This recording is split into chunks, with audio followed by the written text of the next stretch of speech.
Souvent, vous critiquez la culture cartésienne française.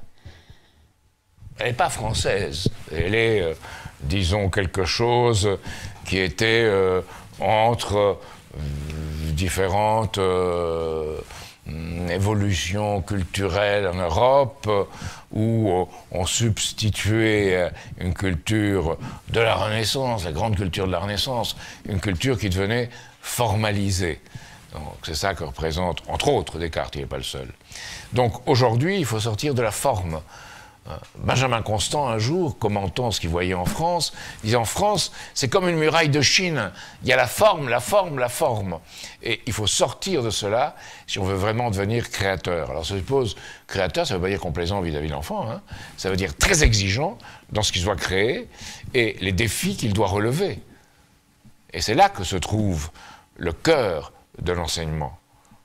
Dans un défi à l'enfant ou au groupe d'enfants, de redécouvrir quelque chose qui a été découvert et de se donner un sens d'une mission qui est de connaître les lois de l'univers, de connaître comment ça marche.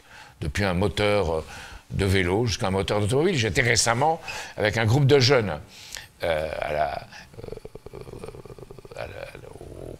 la réunion qui a été organisée depuis quelques années des start-up en France, des start-up innovantes. Et ces jeunes qui avaient un BTS, et certains un peu plus au niveau de l'enseignement professionnel, étaient là. Et ce qu'ils avaient fait, c'est qu'ils avaient conçu un vélo électrique qui pouvait être fait sur mesure.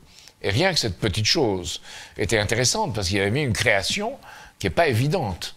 Faire du sur-mesure avec un vélo, pour des gens qui sont handicapés, pour des gens qui ont des difficultés, c'est quand même quelque chose de très intéressant. D'autres, beaucoup plus intéressants encore, avaient pris le défi en 2 ans de transformer une usine qui avait des dispositifs, disons, très classiques, je suis gentil, en une usine entièrement numérisée. Et le transformer sans que l'usine s'arrête.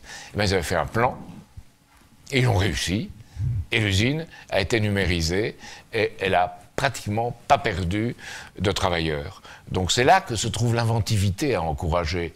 Et il y a des secteurs de l'enseignement professionnel préservés, comme celui-là, dans lequel ça se passe parfois plus que dans l'enseignement général.